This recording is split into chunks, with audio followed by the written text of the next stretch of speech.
आज प्रधानमंत्री नरेंद्र मोदी का उत्तराखंड दौरा। प्रधानमंत्री मोदी के स्वागत में हर्षिल वैली में जबरदस्त तैयारी। जनसभा को संबोधित करेंगे प्रधानमंत्री। मुखवा मंदिर में सुबह 9:30 बजे प्रधानमंत्री मोदी दर्शन पूजन करेंगे। पूजा अर्चना के बाद हिमालय का दीदार करेंगे।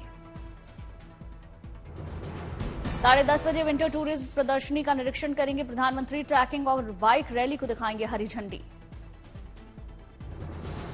मुखवा गांव की मंदिर समिति प्रधानमंत्री मोदी को भेंट करेंगे पारंपरिक पोशाक चपकन। मंदिर के तीर्थ पुरोहित की अपील, चपकन पहनकर प्रधानमंत्री मोदी पूजा करेंगे। पीएम मोदी को तीर्थ पुरोहित भेंट करेंगे रजत कलश। स्वागत के लिए बेहद उत्साहित हैं स्थानीय लोग। कैबिनेट की बैठक में उत्तराखंड को बड़ी सौगात। पर्वतमाला परियोजना के तहत सोनप्रयाग से केदारनाथ और गोविंद घाट से हेमकुंड साहिब तक रोपवे प्रोजेक्ट को मिली मंजूरी। लिए 3 बड़े फैसले। अगले 4 से 6 साल में दोनों रोपवे प्रोजेक्ट को पूरा करने का लक्ष्य। केदारनाथ और हेमकुंड साहिब के दर्शन होंगे आसान। 36 मिनट में होगी 9 घंटे की यात्रा। केदारनाथ और हेमकुंड साहिब रोपवे प्रोजेक्ट्स पर 6,08,11,000 रुपए लागत आएगी। सबसे advance try cable detachable gondola पर आधारित होगी। प्रतिदिन 18,000 श्रद्धालु कर सकेंगे रोपवे के जरिए दर्शन। पर्यावरण के अनुकूल और आरामदायक यात्रा होने के साथ मिलेगी तेज कनेक्टिविटी। पशुओं के स्वास्थ्य और बीमारियों की रोकथाम के लिए बड़ा फैसला। 3,08,80,000 रुपए की योजना को मंजूरी दी। चुनावी हार के बाद 4 महीने बाद कांग्रेस ने हरियाणा के नेताओं की आज बैठक बुलाई। 7 मार्च से शुरू हो रहे बजट सत्र पर चर्चा होगी।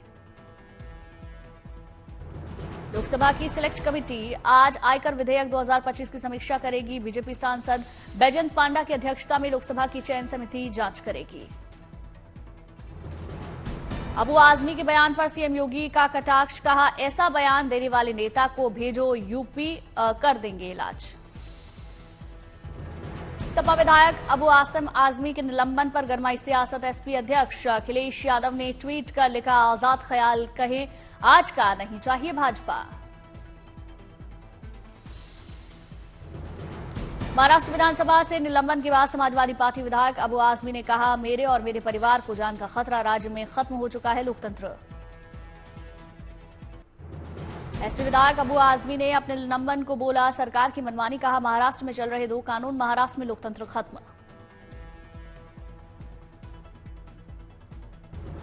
संजय राउत ने अबू आजमी को बताया बीजेपी का मददगार। कहा, धनंजय मुंडे से ध्यान हटाने के लिए अबू आजमी को आया था औरंगजेब वाला बयान देने का आदेश।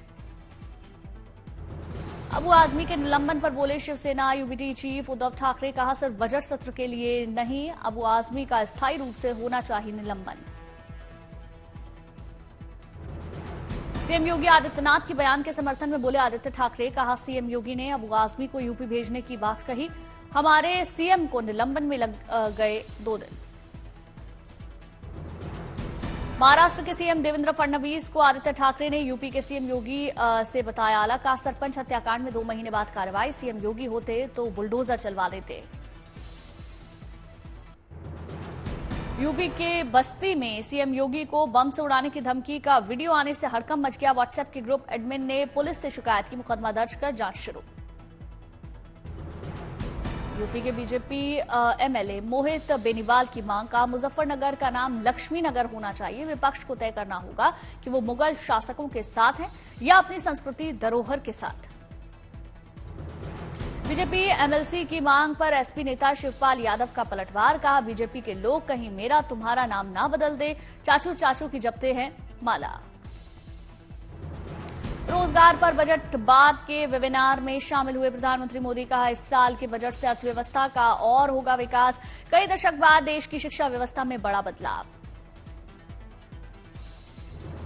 साल के आखिर में होने वाले बिहार विधानसभा चुनाव के लिए कांग्रेस की अभी से तैयारी। 12 मार्च को राज्य के कांग्रेसी नेताओं से मिलेंगे अध्यक्ष खड़गे और राहुल गांधी।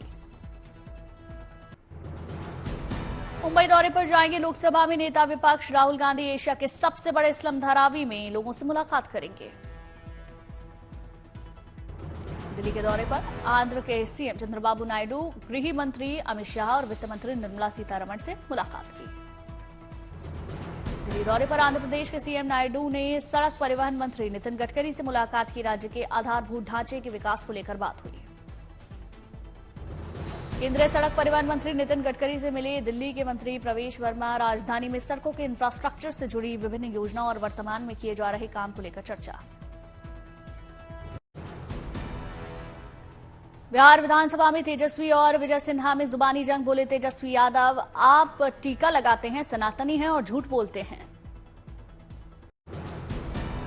प्रशांत किशोर का प्रधानमंत्री मोदी और बीजेपी पर बड़ा हमला। बोले अभी मोदी चाहे नीतीश को जितना लाडला बोल ले, अगर चुनाव एनडीए जीती तो नीतीश को नहीं बनाएंगे सीएम। प्रशांत किशोर के बयान पर बीजेपी नेता कुंतल कृष्ण का पलटवार। कहा पीके हमेशा दूसरों की हड्डी पर खेलते आए हैं कबड्डी, बेहतर होगा अपने भविष्य की चिंता करें। प्रशांत किशोर के बयान पर जेडीयू प्रवक्ता अभिषेक झा का हमला। कहा पीके का अनुमान हमेशा होता है गलत, कम से कम ये तो मान रहे हैं कि बिहार में बनेगी एनडीए की सरकार। महाकुंभ को लेकर अखिलेश ने फिर बोला सीएम योगी पर हमला। पोस्ट में लिखा 46 में 56 वालों की उल्टी गिनती जारी। आने वालों की तो गिनती बढ़ती गई, जाने वालों की ठहरी गिनती पर चुप्पी साधी है। गुजरात में वंतारा एनिमल केयर में प्रधानमंत्री मोदी के दौरे को लेकर शाहरुख खान ने ट्वीट किया। लिखा जानवरों को भी सुरक्षा और प्यार की जरूरत, अनंत अंबानी को शुभकामनाएं दी। डीआरडीओ ने हासिल की एक और बड़ी कामयाबी। तेजस लड़ाकू विमानों के पायलट्स के लिए लाइफ सपोर्ट सिस्टम का सफल परीक्षण। पायलट्स की पारंपरिक सिलेंडर आधारित ऑक्सीजन पर निर्भरता खत्म होगी। कुछ संशोधनों के साथ ये लाइफ सपोर्ट सिस्टम मिग 29 के और अन्य लड़ाकू विमानों में भी किया जा सकेगा इस्तेमाल। कोची के एक मंदिर में त्योहार मनाने के लिए लाया गया हाथी हुआ बेकाबू। 3 कार सहित कई गाड़ियों को पहुंचाया नुकसान। ऑस्ट्रेलिया के नेशनल इंडियन फिल्म फेस्टिवल में सुपर बॉयज ऑफ मालेगांव ने जीता सर्वश्रेष्ठ फिल्म का अवार्ड।